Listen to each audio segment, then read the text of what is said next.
Gandang araw po sa inyong lahat. Magandang gabi.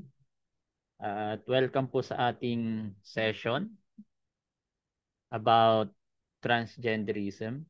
Ito po yung second module natin. Pero pang third online session na po. Sa subject na 21st century Christian ethics. And tatlo po ito transgenderism, postmodernism at saka New Age movement. Pero yung iba, gagawin nating asynchronous. And sa next na tatalakayin natin, yung about cryptocurrency para ituturo din natin yung iba or sa mga estudyante natin kung paano magkaroon ng crypto account. At kung interested kayo, pwede rin pong mag-invest gamit po ang GCash. So yan, good evening po sa atin pong mga kasama naririto. Pa-comment po ng ating location kahit sa naririto lang tayo sa Zoom. Naka-exclusive po tayo ngayon. Ngayong gabi po ay November 5 dito sa ating lugar sa Pilipinas. Sa mga nasa ibang bansa ay maaring 4 pa rin hanggang ngayon. And ang specific topic natin is we will try to understand what is transgender, how they define it, yung salitang sex or gender, and yung iba't ibang um, tinatawag na ano po, yung gender classification ayon sa kanilang view or secular worldview na tinatawag. At ano naman ang sabi ng Bible patungkol doon and how to win them to Christ. So meron tayong step by step dito na ginawa paano natin sila mawiwin. So yan, may mga nag-comment. Hello po Pastor Romeo from Nueva Ecija and Pastor Santiago from Cavite, Bacoor, and Pastor Arnold from Saudi. So sige po, bago tayo mag-start, manalangin po tayo. Father God, marami pong salamat sa gabing ito. Continue to bless us and lead us by the Holy Spirit. Teach us, Panginoon, kung ano ang nais mo na aming o ipahayag sa amin ngayon at ituro para lalo kaming makaakay ng kaluluwa, lalong-lalo na yung may mga weakness na parang sa puso nila, Lord God, ay maging malaya sila kung ano ang nais nilang piliin kahit against ito sa inyong kalooban. So, dalangin ko, Lord, na bigyan mo kami ng wisdom, knowledge, and understanding by the power of the Holy Spirit. At ganun din, Panginoon, na maging matagumpay ang ministry namin. At kung meron man kaming mga um, kapatiran sa iglesia o mga kakilala na part ng community na ito, ay tulungan mo kami, Panginoon, na uh, maging agent kami, Panginoon, na sila po ay mailapit namin sa inyo at makaranas ng pagbabago. Ito po ang aming samot dalangin sa matamis sa pangalan ni Jesus. Amen. Amen. So ayan, I'm your brother in Christ, Brother Roderick De Vera. We will be teaching about this subject course, 21st Century Christian Ethics. Ang topic natin is about transgenderism, the battle for truth and identity. At dito po, makikita natin na alam naman natin na ang foundation talaga natin and sole authority is the Bible. Ano po? So, if you will define what is gender, what is sex, and ano po talaga yung sinasabi. Yung pa lang, Genesis 1:1 pa lang, talagang masasabi na natin na in the beginning, God created the heavens and the earth. Di ba po? Ibig sabihin, lahat ng bagay, gender, morality, identity, even purpose, ay nakabase po yan sa salita ng Diyos. Kaya, ang biblical worldview ay mababasa natin sa Genesis chapter 1 hanggang 3. Kung titignan natin or seeing life through God's revelation. Kung sino ba talaga ang tao, ano ang purpose niya, at anong identity niya ayon sa identification or definition ng Panginoon, hindi sa sariling definition. So, a worldview shapes how we see the truth, kung secular worldview ba yan or biblical worldview. And the truth, morality, and identity. At sabi nga sa Bible, John 17:17, sanctify them by the truth. Anong truth yun? Your word is truth. Kaya ang pundasyon, si Jesus mismo nagsabi nito, na bilang isang tagasunod ni Kristo ay kung ano yung totoong sinasabi niya at ng salita ng Diyos. Di ba po? Agree naman po tayong lahat dito nun. So kung gusto nating maayos yung pananaw natin sa buhay, kailangan talaga natin yung Word of God. Yun yung ating lens. Yun yung ating map. Yun yung ating light.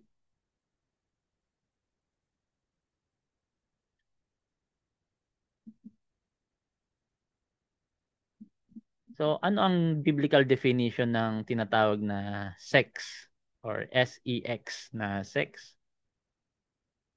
So meron ako ditong acronym, sex. S is for sacred design. So God created sex as a sacred part of His creation.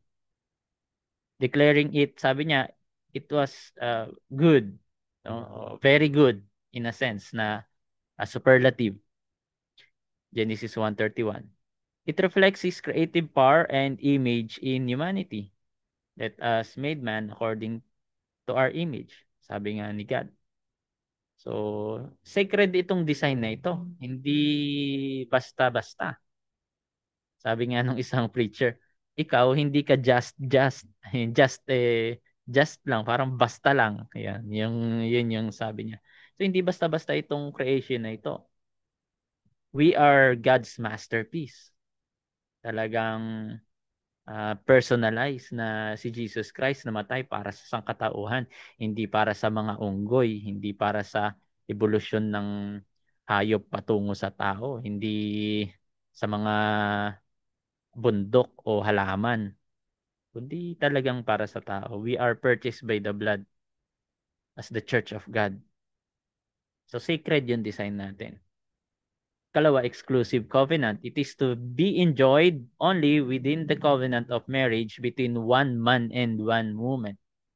Sabi nga nung isang pastor na narinig ko, God created Adam and Eve.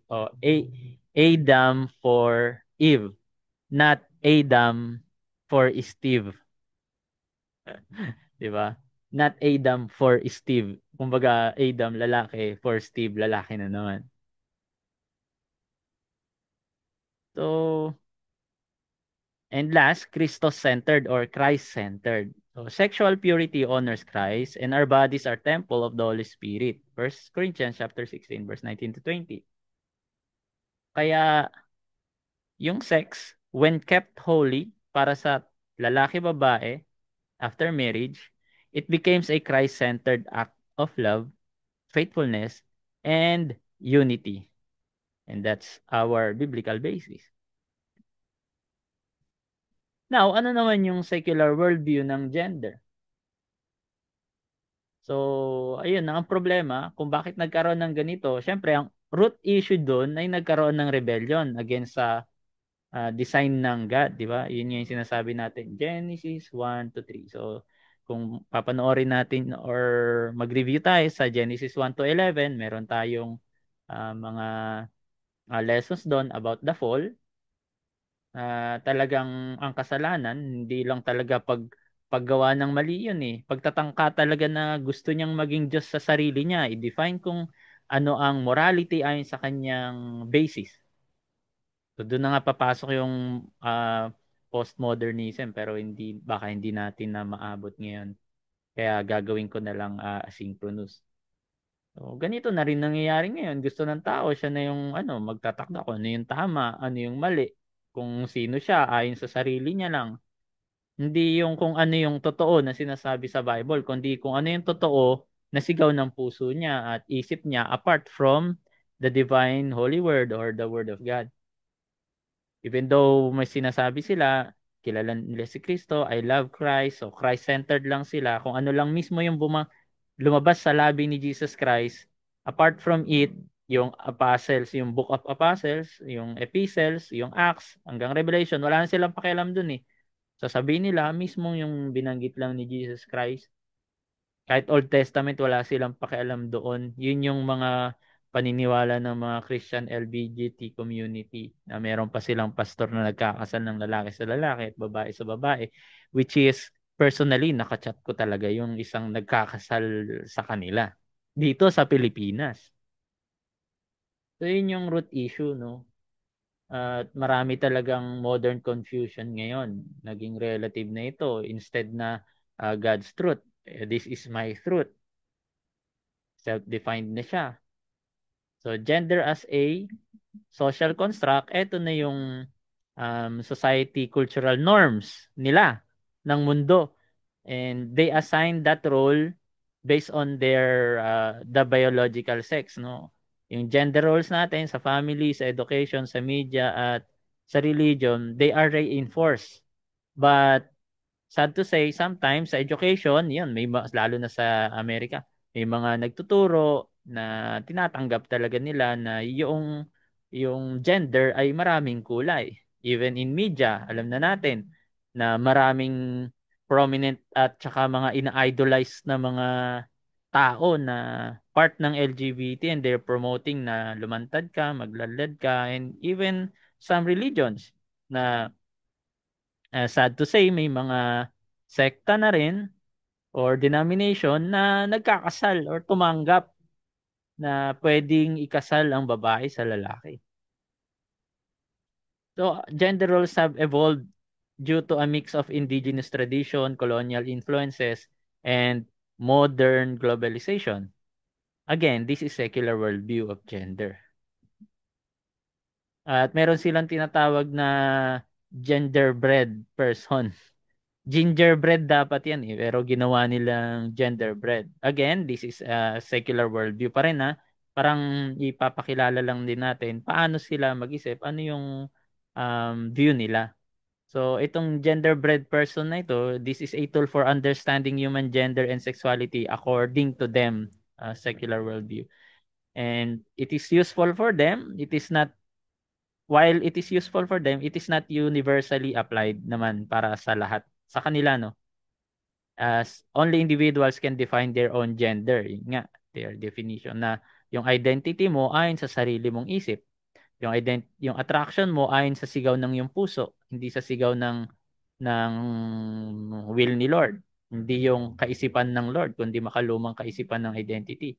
Para sa kanila, ang expression mo sa katawan, kung anong gusto mo isuot, isuot mo. And para sa kanila, ang sex or yung tinatawag na um, masculinity or femininity o kung ano man doon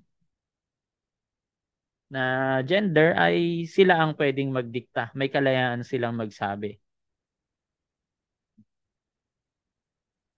At ito yung spectrum na tinutukoy sa kanilang ayon sa kanilang kaisipan na ang sex at birth ay naka-assign ayon sa kanilang kalayaan kung male ka ba o female.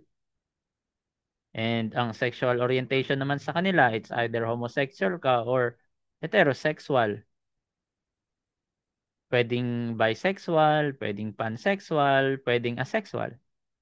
So, ang ibig sabihin ng bisexual ay pwedeng pareha ka. Parehas na lalaki at saka babae ka. And sometimes, depende kung pagising mo, gusto mo maging lalaki ka. Pag gusto mo maging babae ka. Pero isang tao lang yun. Pansexual ay lahat ng klase. Babae, lalaki, bakla, tomboy, feel, kung anong feel niya, eh yun siya. Or asexual, wala akong pakialam sa salitang babae o lalaki, parang ano lang yan eh, pinag-aawayan. Basta ako, kahit alin dyan. So, up, parang bisexual din. Then, yun ang homosexual and heterosexual. Then, yung gender identity nila, it's either cis woman or ito yung tinatawag na cisgender. Pag sinabing cis, ay kung kung nagtugma yung nararamdaman mo at isip mo sa sexualidad mo. Halimbawa, parang parang babae ako, alam kong babae ako. Tas tama yung tawag dito, yung ayun nga yung ah, pag-aari mo na pambabae siya o di tama siya, cis woman siya. Yung cis man naman, talagang lalaki ako. Walang confusion, lalaki talaga ako. So cis man 'yon. Meron din tinatawag na genderqueer or transgender. Genderqueer, ayun nga, parang sa gender identity niya, parang sa homosexual or heterosexual. It's either pwede siyang babae, pwede siyang lalaki, queer or malaya siya kung saan siya masaya. And transgender, ganun din, trans woman and trans man, kahit ano yung kanilang parang, meron ako nito pero feeling ko lalaki ako. So, pero ang kanya namang sex or genitals ay pang babae. At sabi naman ng pang lalaki, feeling ko babae ako pero ang genital niya ay pang lalaki. And ang gender expression nila, it's either androgynous or gender neutral. At meron tayo ditong handouts na ipapamigay din. Nandun lahat ng klase. Pwede nating panoorin mamaya. Meron naman din akong video dito. 14 minutes na video. Malalaman mo kung anong lahat ng identity na naka-ano po siya, naka-illustrated para mas madaling maintindihan ano yung ganun pala yun. So meron palang alam niyo yun yung lalaking machong macho pero nagdadamit siya ng babae. So merong specific na gender identity sa kanila na kung ano yung tawag nila doon. Nanood ako ng Physical Asia. Sino nakakaalam nun? Kung saan itong mga Asian, iba't ibang bansa, Korea, Japan, Turkey, maging ang Philippines, nagkakapisikalan sila na may mga paratong contest na palakasan sila doon. At may isang bansa, ang laki ng katawan niya, pero malamya. So may tawag din sila doon. Mamaya, ipapakita natin. Sa secular worldview ng male and female, parehas naman talaga XY chromosome at saka female chromosome XX pag babae. Pag intersex naman, newborn having a combination of both male and female na may characteristic siyang ganon. So either through chromosomes or genitals is assigned as being intersex. 'Di ba? Meron ding Pilipina na runner, ano bang pangalan niya? Na dalawa yung kanyang identity. Meron siyang pambabae, meron siya nung panglalaki. So intersex. So eto naman para sa kanila, there's a sex assigned at birth or saab na tinatawag. Refers to the label given to a newborn based on external anatomy. So scientific yan, typical categorized as male and female lang or intersex. So this classification is primarily determined by anatomical sex, which includes physical traits such as genitalia, so reproductive structure, secondary sex characteristics. However, biological sex is more complex than just external appearance, is it also involves chromosomes, hormones, and gonadal development. So yun, pag kahit lalaki ka, mataas yung hormonal mo ng pambabae, parang medyo malamya. At yung mga babae naman na mas mataas yung hormones nila na panglalaki dapat ay parang feeling nila talaga lalaki sila kahit meron silang female genitals. And another, secular worldview pa lang po ito, no, of gender. It refers to each person's deeply felt internal and individual experience of gender. Ito yung gender identity for them, which may not or may not correspond with their sex assigned at birth or yung saab nila ay parang itong genital ko pang lalaki pero ang ang gusto ng puso ko ay babae ako. Alam kong may mali sa katawan ko. Wala to dapat eh. Kaya pinapatanggal nila. Ayun. So, including personal sense of body which may involve if freely chosen, nagmo-modify sila ng bodily appearance or functional by medical, surgical, or other means. And other expression of gender including clothing, speech, and gender mannerism. Mas babae pa silang kumilos kaysa sa babae. At may mga lalaki na mas, yun nga, may mga babae naman na mas lalaki pa kumilos kaysa sa lalaki. So, natalakay natin yung cisgender na ibig sabihin ng cisgender, ay, tama yung na-assign sa akin, pang lalaki. Talagang sa puso ko lalaki din ako. So, cisgender daw sila. Gender binary, ay, ba't meron akong genital na pang babae? Pero feeling ko talaga lalaki ako eh. May gusto ko sa mga lalaki, gender binary. Or kahit ganito ang gender ko, pwede akong mag-switch kung babae o lalaki. And tawag doon ay gender fluid. So, people who conforms exclusively to feminine or masculine identities exclusively. People who are not transgender or gender fluid. Yun yung cisgender. Gender binary, ibig sabihin, lalaki lang, babae lang. Ganun. Or marahil, sabi niya, tomboy lang siya o bakla. Gender binary din ang tawag nila doon. Tawag nila, okay? Nila. Pero yung gender fluid pala, ito yung gender queer na tinatawag, gender fluid. So, mga binary na ang tawag dito or bisexual. Yun nga, pwede sila mag-switch kung anong gusto nila. So, gender queer, umbrella term for individual who denote themselves as not giving a fixed gender. Kung babae ba yan, lalaki, bakla, tomboy, bahala sila. Includes gender fluid and other agender individual. So, agender, ibig sabihin, nasabi ko na kanina, wala silang pakialam kung ano yung gender na meron sila. Pwede silang mag-switch din. So, transgender naman, people whose gender identity or gender expression differs from what is typically associated with the sex they were assigned at birth. Kumbaga, kung lalaki sila, tas pinili nilang maging babae, kahit lalaki sila, wala nang switch. Ibig sabihin, hindi sila his. Si genderqueer, mga silahis sila, gano'n. Yun yung term na pang Tagalog. Homosexual, a person who is romantically, emotionally, or sexually attracted to individuals of same sex. So, according to ano na itong emotional nila or sexual orientation nila. So, this include gay, yung men attracted to men, and lesbian or women attracted to men. And bisexual, ibig sabihin ay pwedeng dalawa. A person is romantically, emotionally, sexually attracted to two or more genders. Kung bakla sila, pwede silang magkagusto sa kapwa nila bakla, sa babae man yan, lalaki o tomboy. So bisexual. Pansexual, ayun, lahat na. Person is romantically, emotionally, and sexually attractive regardless of their gender identity or sexual characteristic.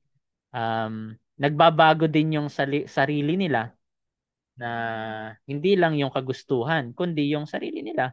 Kahit magsuot sila ng panglalaki ngayon, at lalaking lalaki sila, tas bukas babaeng babae sila, o kaya mukha naman silang bakla o tomboy.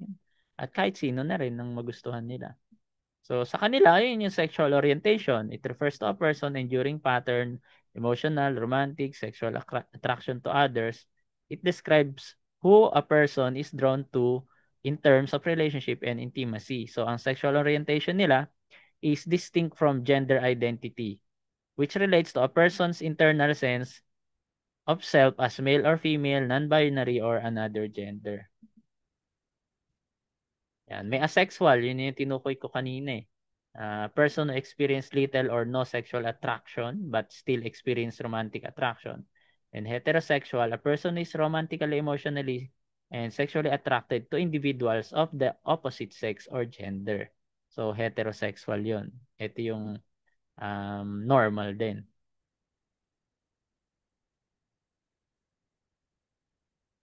So, ang gender expression naman ay it's either feminine, masculine, gender neutral, or androgynous. Kaya mayroon tinatawag na neutra.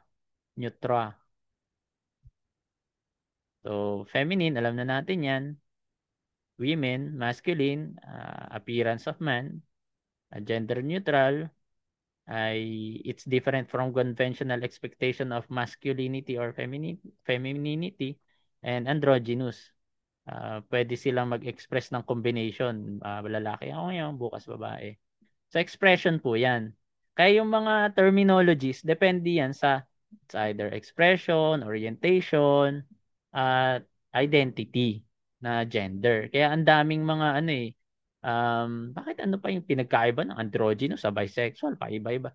So kasi yon gender expression nila ay androgynous. Yung bisexual naman, sexual orientation. Bibigyan ko na lang kayo ng PowerPoint, don't worry. Basta regular tayo na student ay pwede tayong magkaroon, mag-claim. Ngayon naman, ayon sa kanila, identity is not equal to expression and expression is not equal to sex and sex is not equal to gender and this gender is not equal to sexual orientation. Iba-iba kasi yan eh. Yan yung core framework nila ha, of modern gender ideology and is heavily influenced by postmodern philosophy and queer theory. So ito na yung part ng postmodernism na yan na tinatawag na there's no absolute truth. Kaya ayaw nila mag-base sa Bible. Nagbe-base sila ayon sa culture, family orientation, media, and other influences or community. So si Judith Butler and Michael Foucault, sila yung mga tumutukoy dito. And ito yung kanilang pinopromote that identity is not equal to expression, expression is not equal to sex, and sex is not equal to gender, and gender is not equal to sexual orientation. Kaya for them, bakit sa kanila ay importante ang SOGI. At yan yung sinusulong nila ngayon, yung SOGI bill. Sino ang bihasa sa SOGI bill dito? Magsabi ng amin or naka-review na ng kanilang may idea. Okay. Or merong papers or nakapag-research na what is SOGI bill. So sa kanila, it promotes kasi ng respect and inclusion. So kung bakit natin to pinag-aaralan, para maintindihan din natin sila. Okay? Siyempre ito po, doctorate subject ito, isinama lang din natin sa um, applied AI course. Na kahit AI ito, no, meron naman nabanggit nung una, pero I have to teach this. And next week, sa tingin ko, para um, masalo pa rin yung AI applied course natin or applied AI course ay ituro natin or isabay natin yung tawag dito prompt engineering. Yan, next week. Start na tayo sa prompt engineering para ma-sustain natin yung hype ng mga estudyante natin sa AI course. So bakit importante daw? Because number one, it promotes respect and inclusion. So nire-recognize nila or gusto nila na i-recognize natin yung device ay diverse identity para magkaroon ng tinatawag na self-space sa kanila where hindi nila mararamdaman yung discrimination or something na ayun judgment. So where everyone feels valued and respected, 'di ba? Yun yung gusto nila eh. Pwede naman natin i-respect and i-value sila. Pero meron tayong tinatawag na ano, not affirming and not self-defined, no? Dapat lang talaga na irespeto din natin sila, mahalin natin sila regardless kung anong background nila or identity, paano sila magsalita, paano sila manamit. Sometimes yung mga mata natin kasi pag nakita ng ganun, it is not normal. Ay, mahaba buhok mo pero lalaki ka, tas naka-lipstick ka, bawal ka dito sa loob ng church. No, kailangan na papasukin pa rin natin yun. Diba? That's part of respect and love. At yung karamihan kasi yung mga mata na nandun na sa kanila nakapako, ay ano to, bakla to, mapupunta to sa impyerno. Even church members, ganun ang napapa-feel nila. Parang yung mga mata nila hindi makatingin ng diretso, nakatagilid lang, ang tatalim. So, sa mga mata pa lang nila, judgmental na agad. So, that's why ayaw nila sa mga ibang church and Sometimes yung iba pang mga born again church, so takot sila pumasok sa loob dahil takot silang ma-disrespect or feel not valued. So, ang totoong inclusion naman talaga is kung ano yung design ng Lord. And yun nga, ang order ng Lord, male and female, distinct silang dalawa and yet complementary. Kaya yung salitang respect, biblically, it means to honor our dignity and their dignity without endorsing yung behavior na contrary sa katotohanan na sinasabi ni Lord. So yes, yeah, binavalue natin sila but we don't redefine the truth or to avoid offense. Kasi love without truth becomes sentimentality. Parang sentimental lang kapag love without truth. But truth without love, it becomes cruelty naman. Kasi ginagamit natin yung katotohanan bilang pangbatbat natin, pang bambo, di ba? Parang mga sword lang na nananakit sa kanila and sometimes lalo pa silang napapalayo. So truth without love becomes cruelty. Again, let me say, love without truth becomes sentimentality and truth without love becomes cruelty.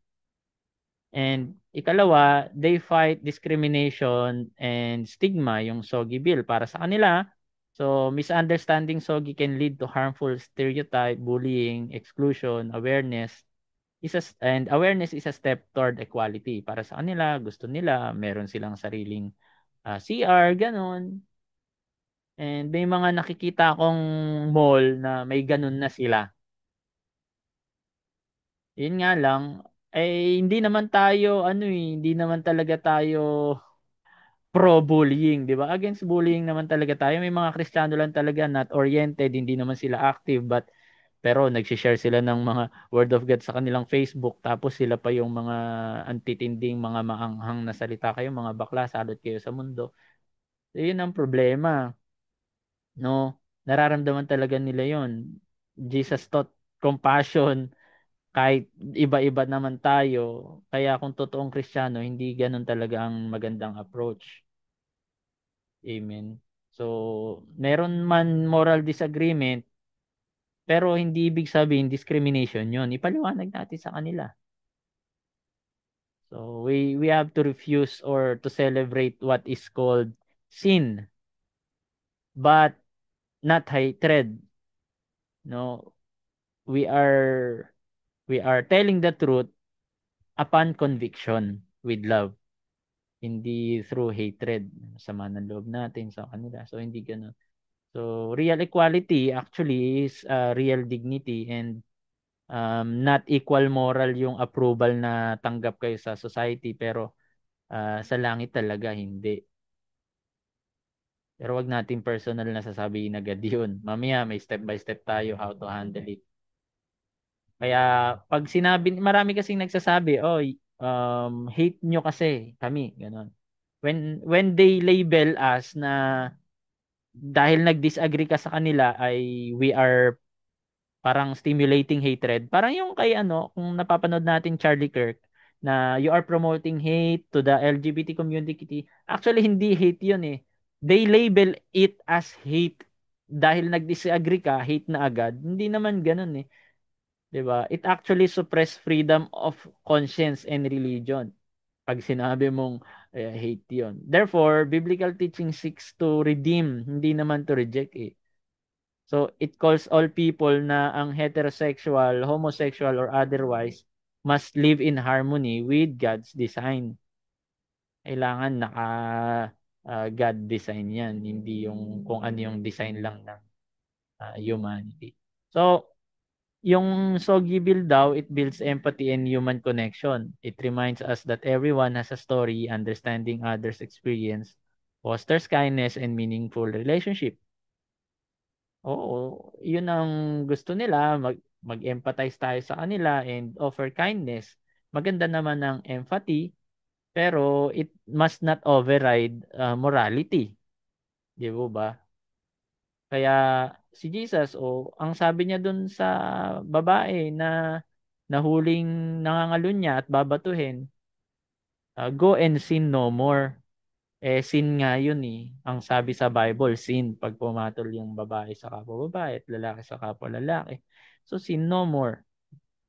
And last, empower and authenticity. So when people are free to express who they are, they thrive in school, at work, and their community. Walang discrimination, may respect. Yun ang gusto nila eh. Authentic sila. So yun ang claim nila. Pero depende kung ano yung tinatawag na authentic self. Anong authentic ba yan? Kasi ang true identity natin in Christ. 2 Corinthians 5:17, di ba? Kaya being true to yourself ay sometimes it can be deceptive kung yung salita mong self ay shaped by sin and within your broken desire. Ang totoong freedom kasi hindi naman yung what feels right lang, kundi what God says that is right or according to the righteousness of God. Kaya God designed tayo. Sabi nga ni Jesus, 'di ba? You will know the truth and the truth shall set you free. John 8:32. Kaya kahit authentic pa yung sinasabi natin na word apart from truth, it will lead into bondage pa rin. Kasi ang tunay na authenticity ayon sa leading ni Christ sa buhay na ganap at kasiyasiya. Amen po ba? Agree po ba tayo? So, yun. Kaya itong Soji Bill na ito ay marami talagang danger dyan eh. Threat yan sa religious freedom na may bill na sasabihin nila hate speech. Hindi naman hate speech yon because we ought to obey God rather than men eh. At yun nga, may restriction yan sa church policy and ministry na kahit sa mga school, ay yun ang mahirap. Sa Christian school, hindi naman pwedeng ma-accuse ng discrimination doon.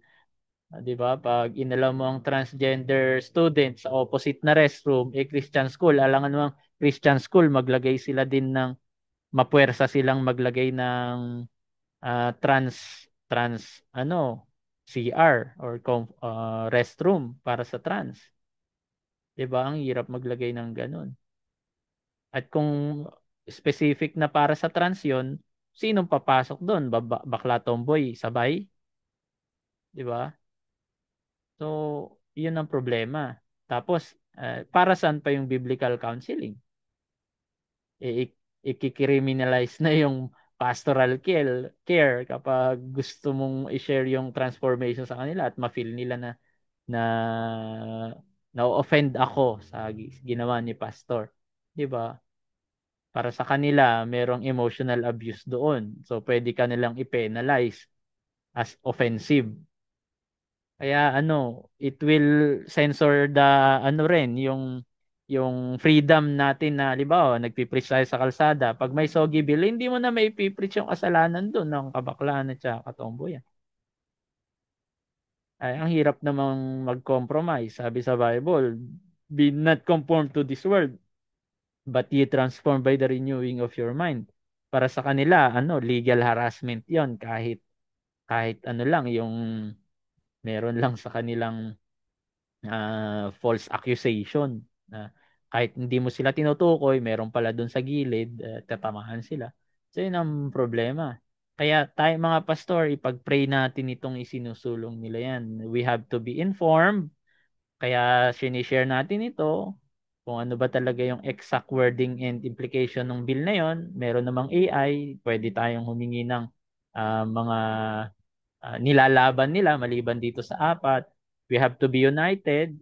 We have to stand with other churches kung merong mga legal group na they are defending the faith according to freedom natin. Kasi kung sila ang ma-free, tayong masusuppress. Kung tayo ay free mag-share, mafe-feel nilang suppression, pero it is because of sinful nature. And we have to be wise. Kailangan mag-preach tayo in love, not hate. At i-emphasize natin palagi yung love ni Jesus Christ, hindi yung condemnation. We have to be prepared. Kaya dapat may legal understanding tayo sa mga partnership sa mga Christian legal advocates. para alam din natin, and always be prayerful. Sabi nga sa Bible, which ye stand fast in faith, quit you like men, and be strong. Kaya yan ang ano natin, ang laban natin diyan.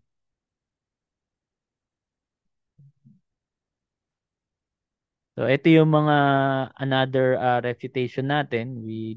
Ito yung God's integrated design na sinabi na natin kanina. Number one, God created an integrated human being. So ito yung ano na, biblical reputation as God's integrated design. Roman numeral 2. And let me read. Genesis 1:27. So God created mankind in his own image. In the image of God, he created them male and female. So he created them male at saka female. Kaya pag sinabi mong mankind, hindi yan gender. This is as a whole being, spirit, as a spirit man, no? As a spiritual man. Pag sinabi mong male and female, yan na yung may body. Tinutukoy na dito yung sex or gender.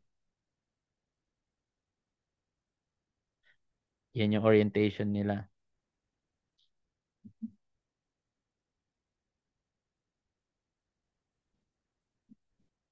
So our wholeness is one integrated being. The Bible shows that biological sex or identity and purpose are unified under God's creative design. So hindi separate compartment ng body, soul, and spirit, pero integrated yun as one being. Kaya to say identity is not equal to sex, ay kailangang ihiwalay mo yung soul mo na wala, neutral yung soul, and then yung male and female na pinaglagyan ng neutral soul na yon ay bahala siyang mamili. So hindi yun ganon. Parang ganito, Trinity, sinasabi natin pag Trinity ay distinct person pero hindi separate person. Tandaan natin, iba yung separate, iba yung distinct. Pag sineperate mo kasi yan, three gods na siya. Pag distinct, it's still one. Ganon din yung identity at saka sex. Yung body, soul, and spirit, no? Hindi yan separate. So number two, God assigned gender, not humans. Si Lord nag-a-assign, hindi yung i-assign ko ang gender ko kahit meron akong genital na lalaki, babae ako. Ganon. Sabi dun sa Bible, God formed the man. Siya ang nagporma niyan eh. Nagkamali pala si Lord ng lagay. Yung puso mo babae pero ba't meron kang genital ng lalaki? And he made the woman. Sino to gumawa sa kanila? Ang Diyos. Hindi tayong gagawa. That's why sometimes it's part of being discontented talaga sa according to the voice of flesh, hindi na sa voice of God ang standard ng tao kapag ganun ang kanilang tawag dito, weakness na nararanasan or circumstance nila. So gender is not a social invention but a divine assignment at creation. So our sex is not just biological, it carries spiritual symbolism. Si Christ at saka yung church, may groom, may bride. Walang spiritual na tinatawag na spiritual tomboy, spiritual bakla. So Ephesians 5:31 and 32. So therefore, gender is a biological reality plus divine purpose. Yan talaga ang gender. And number three, confusion is the result of fall. Alam na natin yung pag-confuse tayo.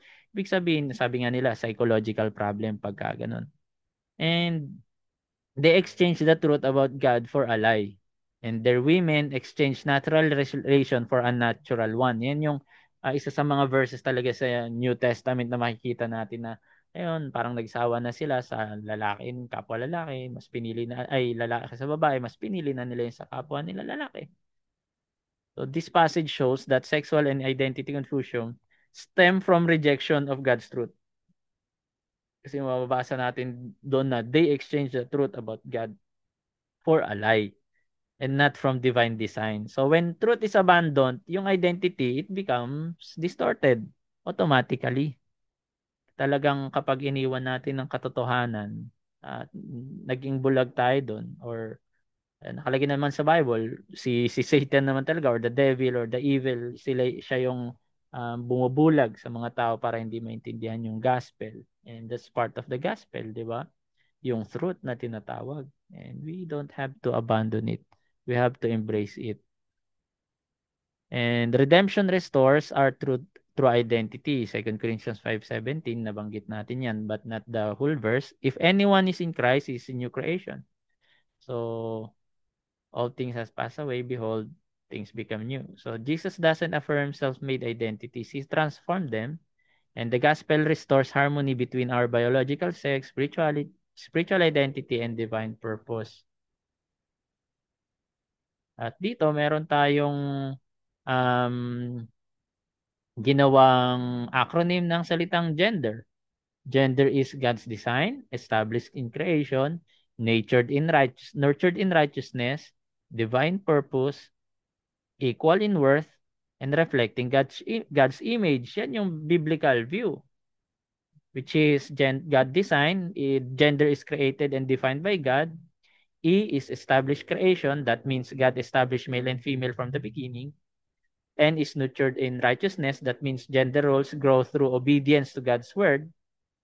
And divine purpose, meaning each gender fulfill a unique purpose according to the design of God. And letter E, equal in worth. That means male and female are equal in value before God. And R is reflecting God's image, which the gender reflects the image and glory of God.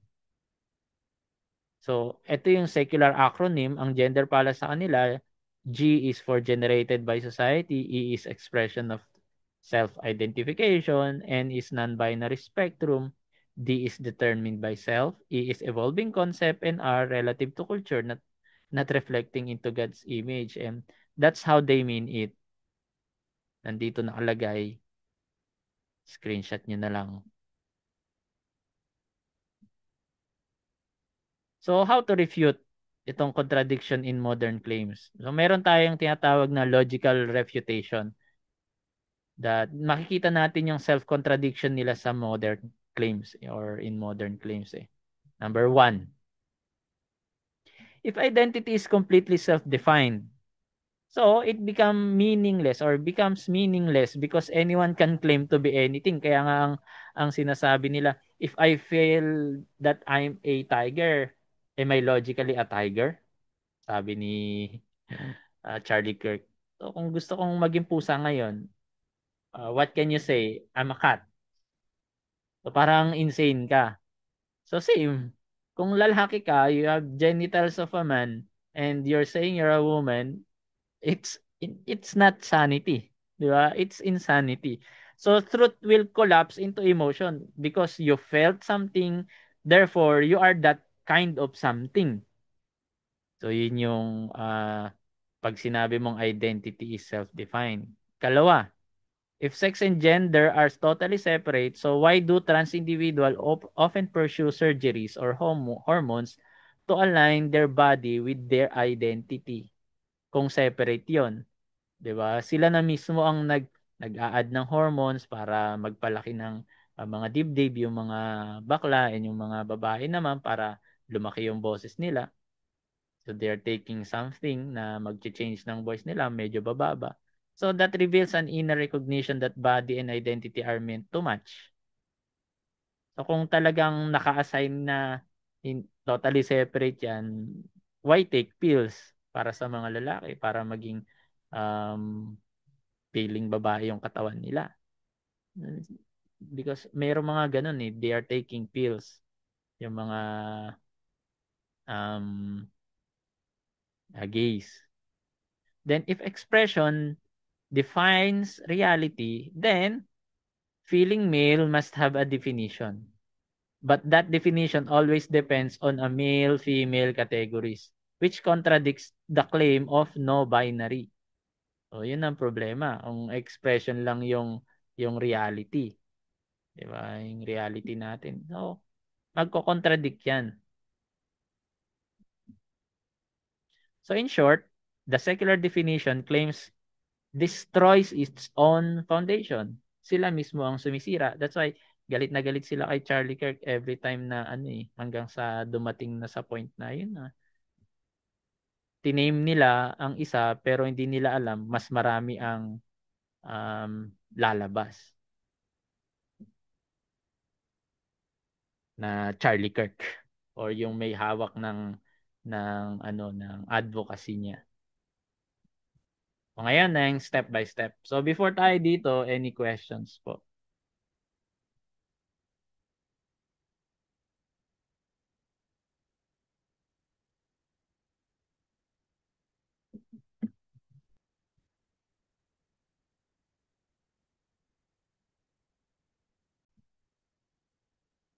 Yan. Step by step, pastoral approach, how to win LGBTQ plus in Christ or yung sinasabi nating bi or trans.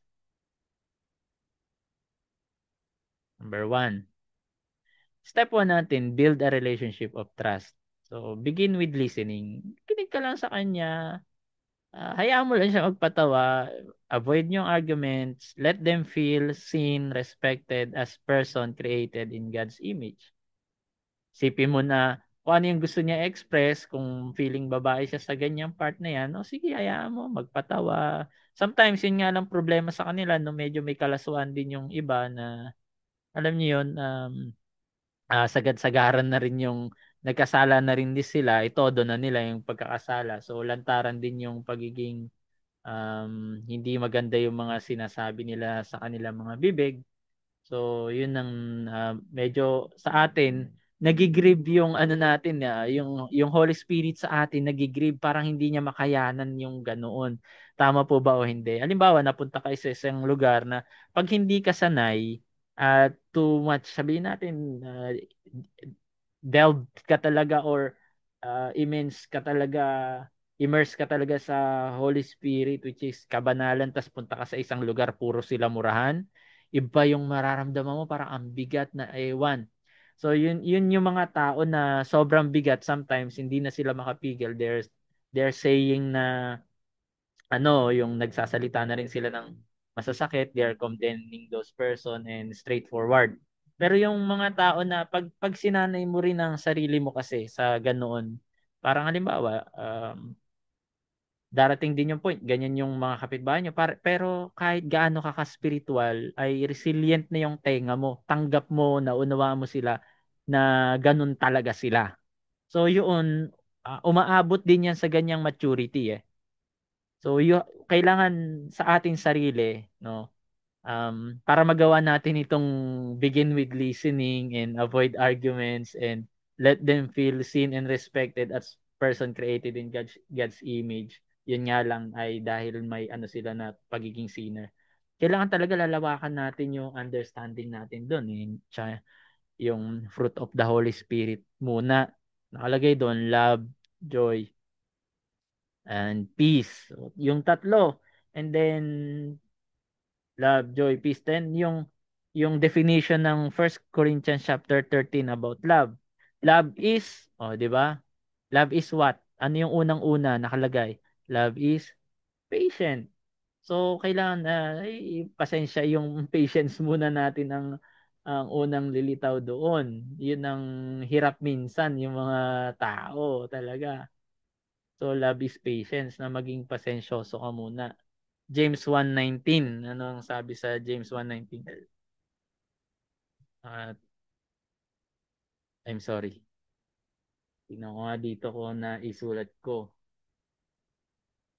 Ano yung sabi sa James 1:19? Babasahin muna natin.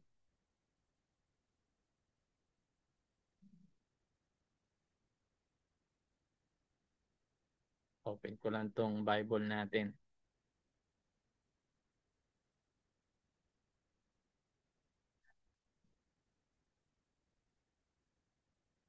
Ayan, ito po yung sabi sa James 1:19. Wherefore, my beloved, let every man be swift to hear, slow to speak, and slow to wrath. Amen po ba tayo doon? Let every man be swift to hear. So, listen tayo mabuti. And slow to speak. So, respect. And lastly, slow to wrath. Huwag agad yung high blood. na, kayo mga bakla, kaya kayo ganyan, salot. Punta kayo sa impyerno. Tama naman yung sinasabi natin, but yun nga, truth without love is cruelty. Parang grabe ka naman. So they are bagamat tama, they felt being judged, which is ang judgment naman na tinutukoy natin. I'm not the one who's judging you, yung word ni Lord. At tanggapin mo yung word ni Lord, ano yan, magkabilang talim na tabak yan. Talagang masasaktan ka. At kung hindi ka masaktan at ayaw mong nagre-rebelde ka na sa Panginoon.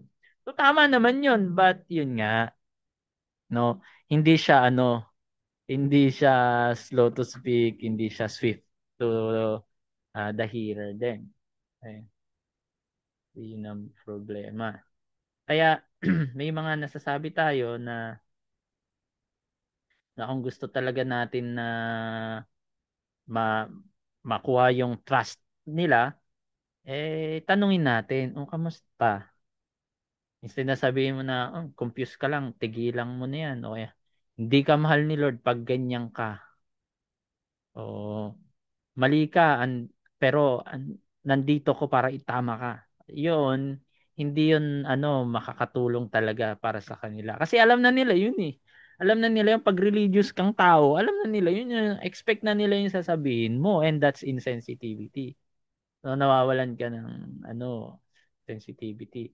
Paano yung pinaka-way? So pasabi mo lang sa kanila, yan, dahil may nararamdaman talaga ako sa lalaki, ganito, ganyan, kapwa niya lalaki. So salamat sa pag-share mo. Gusto kong maintindihan talaga yung pinagdadaanan mo. So ganun ang sabihin natin. Alam mo, mahal ka pa rin ni Lord kahit anong paman yung nararamdaman mo. Kasi nakalagay naman sa Bible, bagamat hindi naman dapat na ma-out of context yun, pero totoo naman, sabi ng Panginoon na um, yet while we were yet sinners, Christ died for us. So yun yung context niya, 'di ba? Tama po ba? So hindi ka makakalimutan ng Lord, may plano siya sa buhay mo. Sabihin natin yung mga ganon. Makukuha mo yung trust nila, 'di ba po? Yun yung mga bagay na gustong-gusto nilang marinig, and then i-build mo muna yung relationship and yung trust. Then pagkatapos nun, ayun na, i-share mo yung word of God with love. Di yung entrada agad natin, binasa natin yung verse agad na nagko-condemn sa kanila. So start with yun nga, yung sa Romans 5:8 po ata yun, yung sinasabi doon, no, while we were yet sinners, Christ died for us. So step 2, i-share mo na yung katotohanan with love. So explain that gender confusion is part of sin's distortion, but that God can restore clarity and peace through Christ. May talagang bagong identity tayo. 2 Corinthians 5:17. So instead na sasabihin mo, alam mo, kasalanan yan. Magbago ka ngayon din. Kasi kung hindi, baka bukas mamatay ka. Sigurado ka ba sa impyerno ka, sa langit ka pupunta? O kaya, ay, ang ganyan, nakakahiya yung ginagawa mo. Wala kang lugar sa simbahan pag ganyan ka. Parang, lalong ayaw na niya magsimba. Ano yun, magbabago muna siya bago siya papasok sa loob ng church. Which is, sana wala na lang nagpastor. Kasi may mga pastor din na hindi pa nababago sa isang area ng buhay niya pero tumatayo. O, sige. Tama ka, pastor, o tumatama ka, pastor. Sige. Wala kayong pagpipilian. Type nyo kung alin sa dalawa, parehas na tama yon. Tama na tumatama. Di ba? Ganon din naman kasi tayo eh. May mga, kahit sabi mo pastor ka na, meron ka pa rin mga gustong mapaglabanan. Kaya we have to share the God's truth with love. Sa kanila, yun yung laban nila eh. Doon sila nahihirapan eh. Pwedeng sabihin natin, ito yung mga words na magandang sabihin. Pwede ba o pwede ko bang ipakita kung ano yung sabi ng Lord tungkol sa kung sino tayo? So, hingi ka ng permission. Big sabihin, hindi ka force, hindi ka nagmumuwersa. Gusto mo ba makita? O gusto mo bang ipakita ko sa iyo? Then, sige nga. Pag ganun, siya may permission. O di, yun na. Pakita mo yung mga verse. Okay lang ba sa'yo? So, lahat tayo nagkakamali pero may kapatawaran tayo sa Panginoon. O, Mag-share ka din ng isang pagkakamali mo, pero wag yung mamaritesin yan na sobra naman na secret bigla mong sinabi. Yung mga nakaraan na alam mo na nakaraan na hindi mo nagagawa. No? Dati rin kasi ako manginginom, ganyan. Siyempre, hirap din ako napigilan. Parang yun na yung identity ko noon. Walang pag-asa. Tanggap ko na ganun ako, pero iba pala. So, paparamdam natin na nagkakamali tayo, pero may kapatawaran.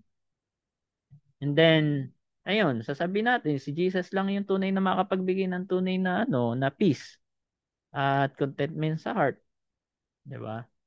Kaysa sabihin natin na wala kang lugar sa langit o nakakaya yung ginagawa mo.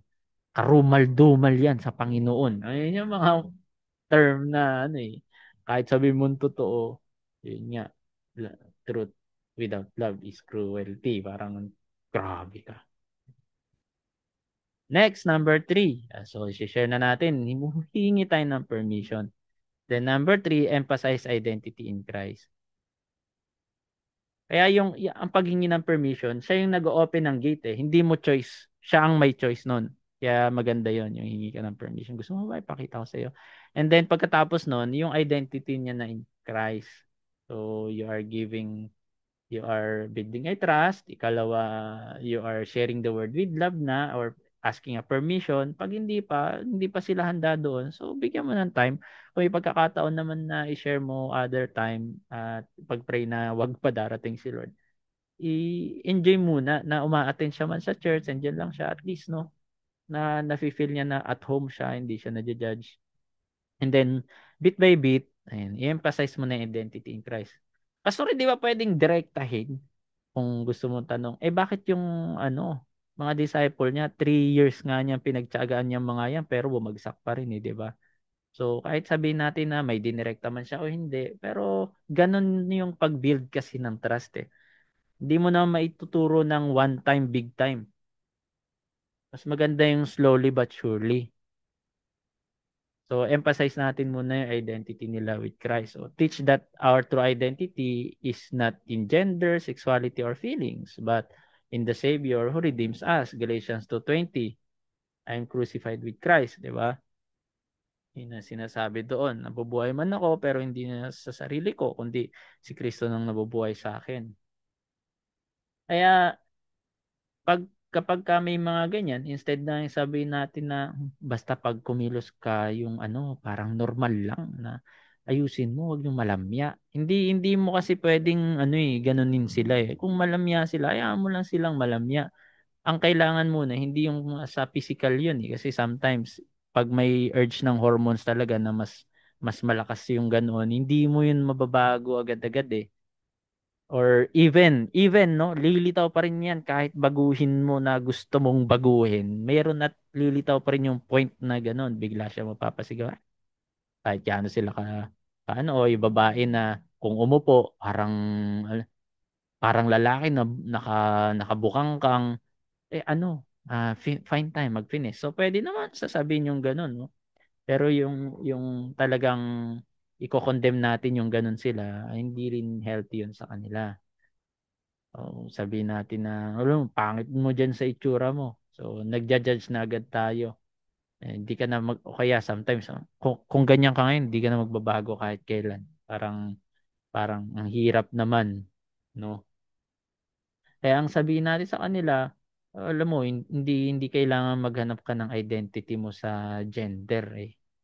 Kasi ang tunay na identity natin, kung ano yung sabi ni Christ, yun yung importante na number one. So, kaya alam mo, pag na kay Jesus ka, mayroon kang bagong pagkatao. Akala mo yan yung naku, meron pang isang identity na meron ka na hindi mo alam. Parang gusto mo siya, bibigyan mo siya ng curiosity.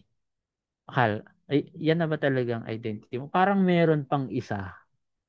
Kailangan nung malaman yung na kay Christ kung ano yung sabi niya.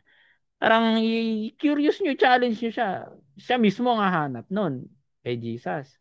Try mong hanapin yung sa mga sinasabi niya. So kay Jesus, may bago tayong pagkatao. Yun ang sabi sa Bible, di ba? Si Lord lang naman makakapuno ng kakulungan natin sa puso. Sabihin mo yun. Alam mo, kahit makahanap ka ng tamang relasyon, Si Jesus lang makakapagpuno niyan. May kulang pa rin. Akala mo masaya ka na pero ang totoo, 'di ba, may kulang. Tanungin mo, mag-oo yun. Oo nga, para may kulang. Ayun nga, si Jesus nga kasi hindi pwedeng Christ-centered ang relationship kapag may mali. Magiging Christ-centered ang relationship kapag tama. So, tutulungan mo siya. Yun yung identity na. So, ulitin natin. Umpisahan natin doon sa trust building. Kapag hindi mo makuha yung trust, hindi talaga makikinig sa'yo yan. Sino ka? Wala kang ano. So, hingi ka ng permission ngayon na makapasok sa heart niya at ma-open mo yung Bible. Hindi dahil sa gusto mong i-share yan, kundi open na siya. Gusto niya marinig. And tsaka ang unahin mo yung identity niya. Yan yung pangatlo. And then ikaapat, encourage mo na magkaroon ng inner healing. So, guide mo sila na i-renounce yung false identity na meron siya, na mag-fully surrendered kay Christ, and i-lead mo sa prayer, deliverance sa self-deception, at saka emotional bondage. Kasi alam natin na emotion, i-share natin, yung puso talaga, ano yan, deceitful of all things. Pwede tayo talagang, ano yan, sabi nga nila, love is blind. Kaya kahit minsan, hindi na truth yon, nagiging blind tayo sa truth. Kasi yun yung heart eh. Yun yung heart. Kaya ang pang-encourage natin dyan, instead na sabihin mo, alam mo, kahit lapit ka ng lapit kay Lord, hanggat di mo ayusin yung buhay mo, wala ka pa rin, di siya makikinig sa'yo. Pag ganun, wala na, condemn na rin siya agad. Huwag natin yun sasabihin na ayusin muna yung sarili mo bago ka lumapit kay Lord. Kaya wala nang pag-asa sa'yo, hindi ka mapapatawad ng Diyos dyan pagka ganyan ka. Wag ganun agad. Sabihin mo na pare-pareho natin na kailangan ng Diyos. Yun. So, pare-pares naman tayo, di ba? Naintindihan kita, kailangan natin lahat ng Lord. O, ikalawa, sabihin mo, pwede tayong manalangin sa Kanya, tapos hingi tayo ng kapatawaran sa Kanya. At gagaling tayo doon. O kaya si Lord lang yung magpapalaya sa atin mula sa lahat ng alam natin na tama. Pakita mo sa Bible, merong sinasabi sa Bible na there's a way uh, to a man na akala niya tama pero sa dulo nito ay kapahamakan, but it leads to destruction. Di ba? Meron nakalagay doon sa Bible. So, yun yung ano, pagkatapos ng identity niya, try natin na i-share yung repentance sa kanila.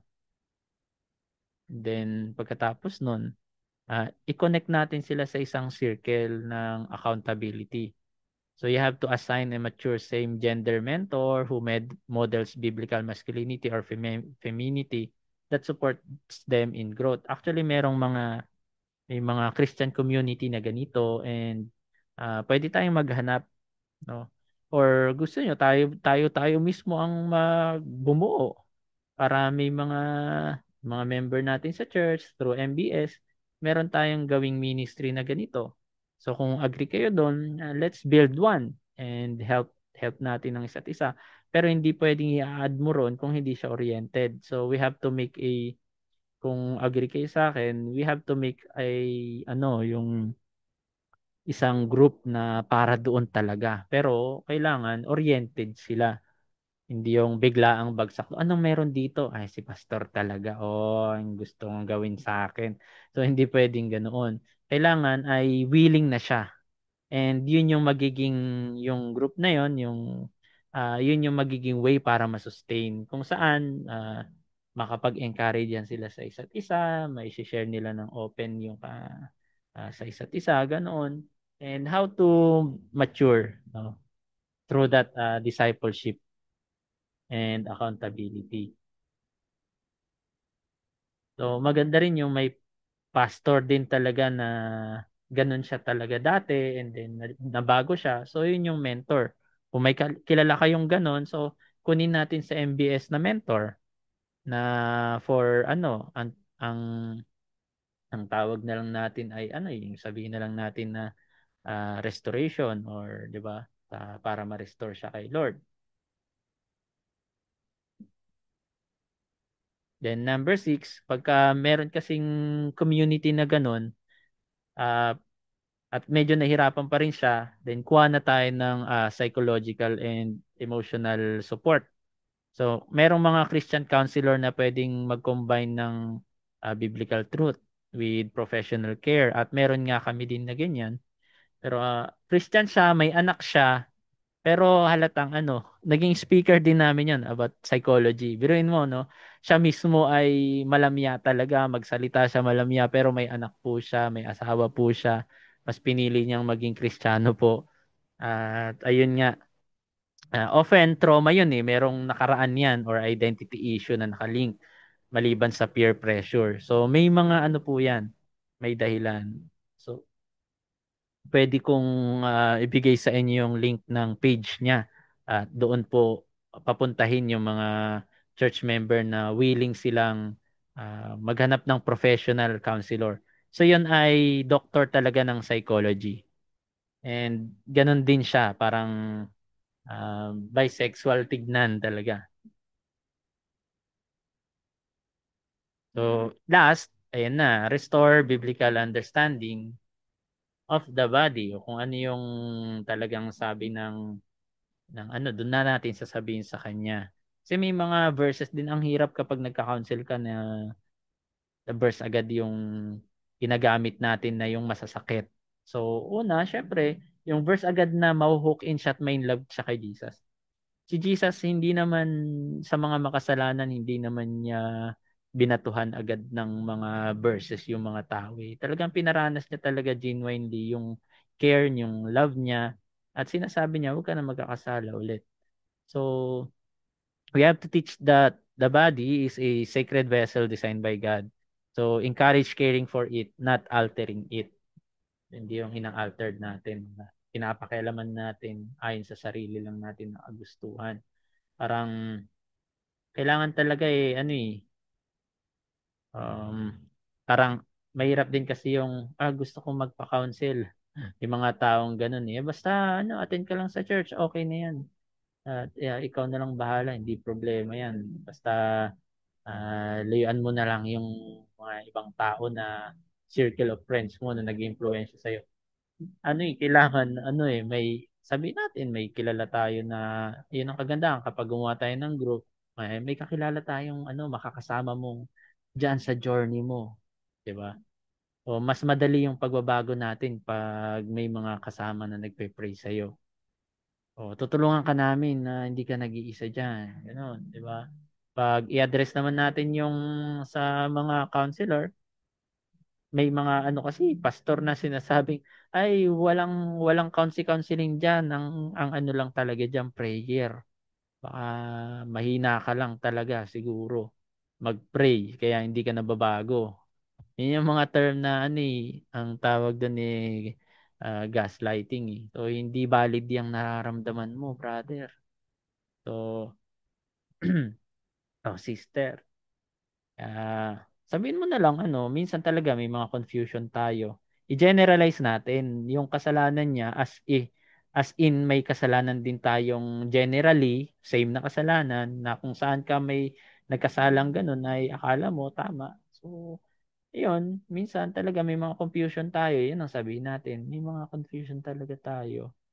At kung gusto mo pag-usapan natin yan, sige, may mga Christian counselor ako na pwedeng magpatuloy na ilapit ka lalo kay Lord. Alam ko namang may Lord ka, huwag mo natin sasabihin wala. Kasi maniniwala naman karamihan dyan sa Diyos eh. Pero mas lalo kang mapapalapit. So, yun. Hindi mo parang i-illustrate din natin na alam mo hindi ka gagaling kapag magpapa-check up ka sa doktor tapos itatago mo yung nararamdaman mo. Kailangan talaga sabihin mo kasi kapag hindi mo inopen yun, hindi malalaman at madadiagnose kung ano talaga yung sanhi ng sakit. So, ganun din kay Lord. Ayun, ganun kasi umunawa din sa kanila eh. Encourage lang natin sila. Then, celebrate na tayo. Nila. Celebrate, kasama natin sila sa celebration.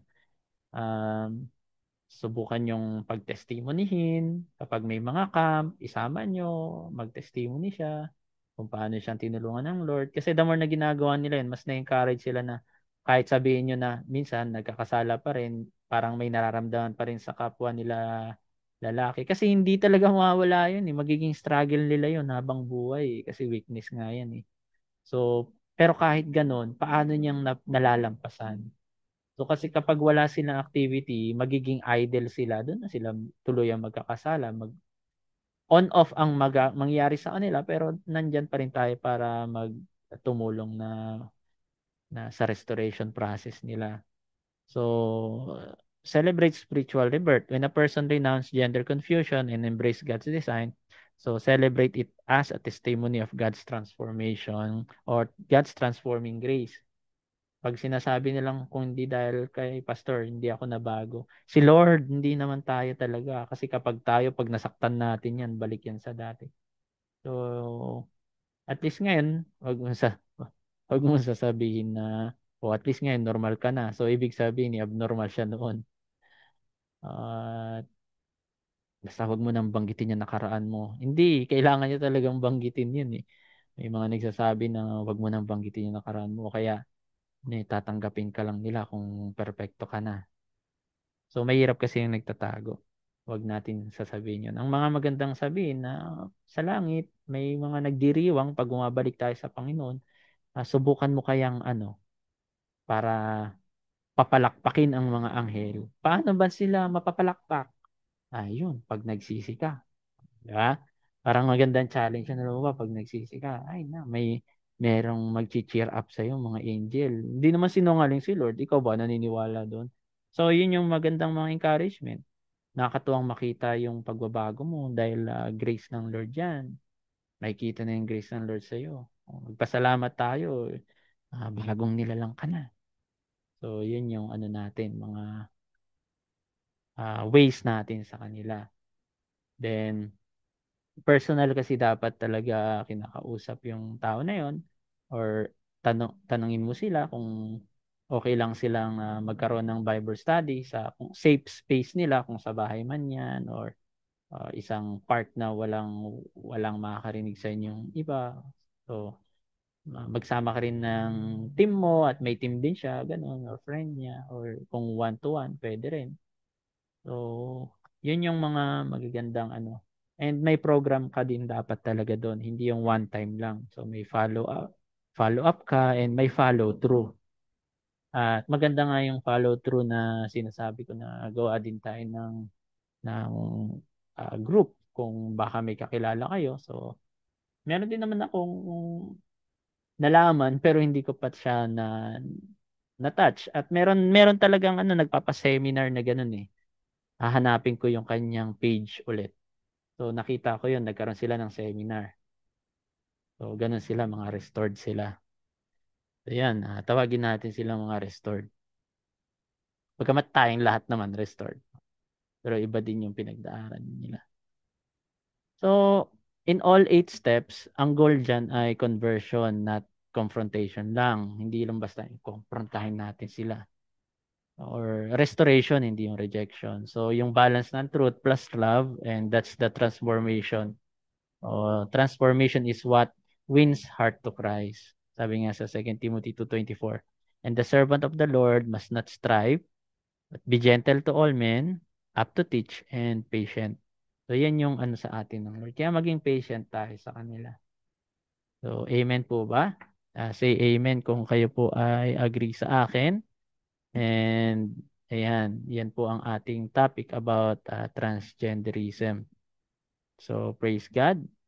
And that's how to understand transgender. At natalakay natin what the Bible says about becoming transgender or yung gender in the definition of the Bible and how to win them by taking 8 steps how to win LGBTQ plus for Christ. So maraming salamat po. Kung may mga questions po ay pwede nating sabihin or ilagay sa comment box. So screenshot muna tayo and tayo po ay magsabi ng ating question.